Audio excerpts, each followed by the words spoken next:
c'est quelqu'un qui se tient à la brèche, un intermédiaire entre le monde physique, visible de l'extérieur et le monde spirituel, le monde qu'on ne peut voir avec les yeux de la chair. Donc, on va aller dans Exode chapitre 12. À partir du verset 1, il est dit ici, plus tard, virgule, les entités du grand ordre des choses apparurent à Boussi, après que celui-ci eut fini de briser le veau d'or, lorsqu'il remonta sur la grande et haute colline. Il y a point ici. Et ici, ce sont les entités du grand ordre des choses qui s'émanent par-delà les cieux visibles, hors du voile.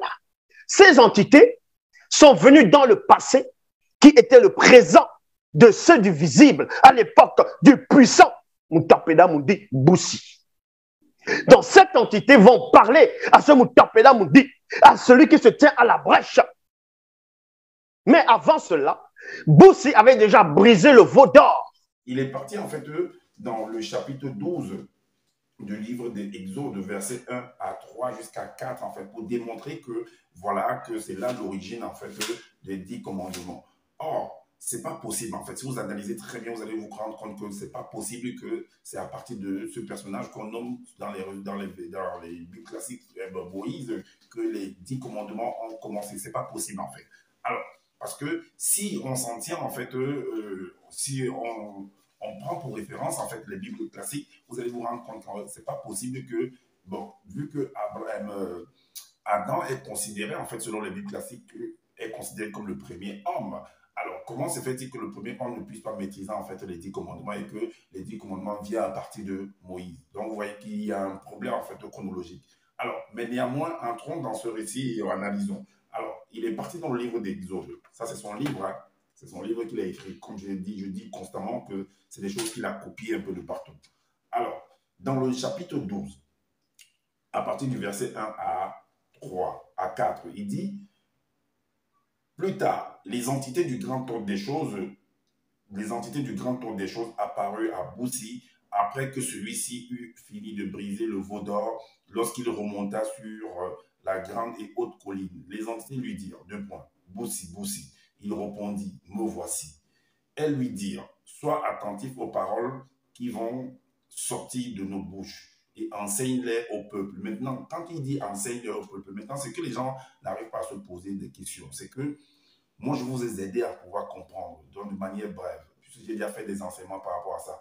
Boussi là, que lui l'appelle Boussi, que d'autres appellent Moïse là, il se trouvait dans quelle contrée, dans quel village, dans quel pays, pour dire qu'il s'adressait au peuple. Quel peuple? Le peuple de l'Afrique entière ou bien à une communauté vraiment précise? Point d'interrogation. Alors, voici les paroles que les entités spirituelles du grand ordre des choses adressaient à Boussi. Elles parlaient en ces mots, 2 points.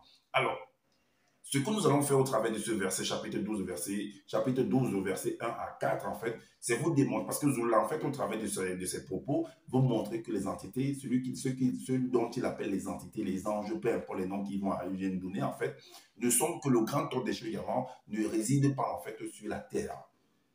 Or, il veut montrer que c'est hors du globe visible. Or, ce n'est pas possible, en fait. Et je vais lui démontrer qu'en fait, ces entités, en fait, selon lui-même, ses écrits, se trouvent, en fait, sur la terre. Voilà pourquoi on va, en fait, dans le Origine chapitre 27. Origine chapitre 27, lui-même qui écrit, hein, Origine chapitre 27, à partir du verset 27, il est dit, c'est un truc que j'ai déjà eu à démontrer. Donc, chaque fois qu'il viendra sur ce côté-là, je l'apporterai toujours cette réponse-là pour lui démontrer que il ne comprend rien en fait de ce qu'il est venu écrire. Alors, Tindi eut une vision incroyable. Dans sa vision, il vit le mystère de l'un des chemins que les entités spirituelles empruntent pour entrer dans le monde des hommes. Ok. Le verset 29 nous dit, Tindi vit qu'une partie du chemin reposait dans le monde physique, tandis que l'autre partie atteignait spirituellement le monde des esprits. Donc, il y avait une partie qui était, la base était dans le monde physique, dans notre monde, dans sur la terre, et l'autre, le sommet, en fait, se trouvait dans le monde spirituel, comme si le sommet, là, en fait, c'est hors du globe. On va donc voir. Le verset 30, il dit quoi? Au verset 30, voici ce qu'il va dire. Un instant, voici ce qu'il va dire au verset 30. Le verset 30, il est dit, on va prendre Prenons cet exemple, l'exemple de cette feuille-ci. Alors, considérons qu'ici, c'est la base, donc c'est la terre ici, et que le sommet ici est dans le monde spirituel. Alors, qu'est-ce qu'il dit au verset 30? Il dit, et voici que les entités spirituelles, des entités spirituelles d'une très grande puissance venant du grand ordre des choses. Venant du grand ordre des choses. Or, je l'ai dit que le sommet là atteignait le grand ordre des choses.